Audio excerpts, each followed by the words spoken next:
I came when I was 5 months old. I crossed in a vehicle. My parents, on the other hand, weren't with me.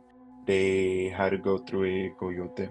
When they walked through the border, they said they spent multiple days needing to walk, and they said I think they were 2 days behind because they were supposed to meet with me by a deadline. But something had happened to them where like Border Patrol almost got the entire group that was also crossing. So they had to like wait it out like a night or two. So they had no clue how I was doing. They didn't even know if we were going to be reunited. Luckily, they made the smart choice to wait it out until Border Patrol had to leave. They crossed, and then that's when they were able to meet me again. The state that we come from is Colima, and it's if you search up Colima right now, it's actually one of the most dangerous states in the world. They did not want us, me and my siblings, to grow up in that environment of having always to be in fear of danger.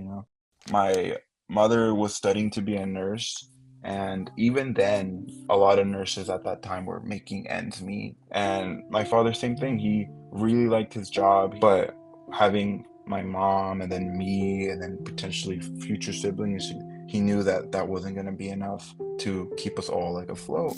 I think the decision there would be like, if we're going to struggle as a family, why not struggle in a land where there's supposedly more opportunities? My parents, they said that they had multiple jobs at first to start. My dad worked as a landscaper for a company during the day, while my mom cleaned houses during the day. And then at night, they both would work cleaning banks. That was a struggle because the lack of sleep really affected them. I think for my mom, that transition must have been very difficult as well. Like I mentioned before, she was studying to be a nurse, leaving all that behind to clean houses and clean banks, like must have been very, very hard as well. But again, like when you're chasing the American dream, like those aren't the thoughts that you're having. They just saw it as something they had to do for the opportunity. And so I started my elementary school year for less than a month, I know. In September, I went to Mexico was because my grandma was dying. It seemed like nothing was a problem up until the DACA applications, I think, got lifted again. We spoke to a lawyer, and that's when we found out that you had to be in the US before 2012 to be eligible for DACA. And I came to the US 3 months after 2012. And another thing as well was, or you weren't supposed to leave the US. I think it was 3 months. I ended up leaving for 6 months. And that those two were the reasons that made me ineligible for DACA. I remember when everybody was getting their permits to drive, I realized the impact of being undocumented and being an immigrant because I wasn't allowed to get my permit, and that was very, very hard on me because that's when I realized like socially I'm not at the same level as anyone else. And then the more I researched about it, the more I realized that I wouldn't be able to get credit cards. I wouldn't be able to own an asset, own a house. I think when I was 16 was when like people started talking about college. And that's when I searched more about college and realized how hard that was going to be.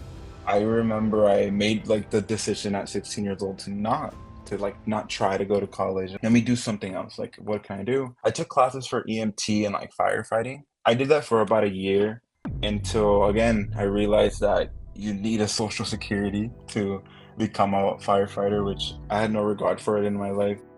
You need a social security for everything, in which I didn't have, I still don't have. But then I realized that I was very good at studying and reading and writing. If I'm doing such a good job in regards to my academics, maybe I should actually try and see if I could continue. At that moment, there wasn't any stories, there wasn't anyone to talk to in regards to like someone who's undocumented and got many scholarships. The few people that I'd meet that were undocumented, they would let me know that they were not wanting to share their experience, they would not want to help.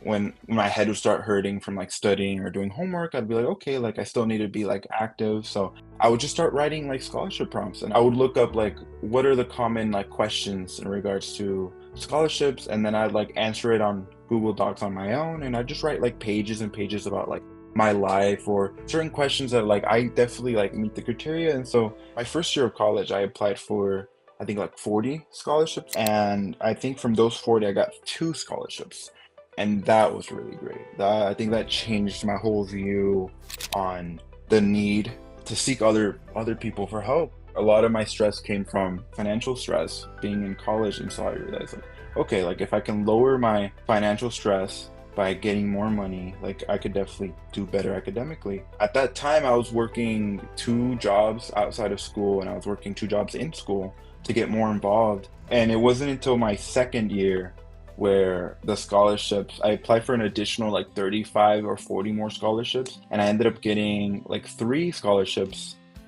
and 2 of them were renewed and renewable.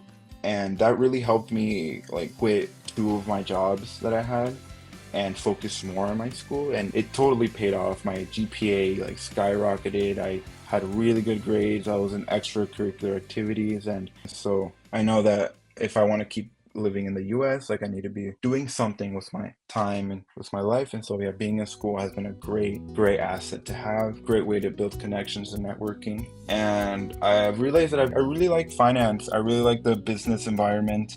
Finance kind of helps me a lot get into that like corporate world that I really want to get into. I think that's a very big goal to have, especially as an undocumented, immigrant. Working in corporate finance in the US is, for me, it's like top of the ladder. Very big goal to have. And I think if anyone could do it, I think it could be me.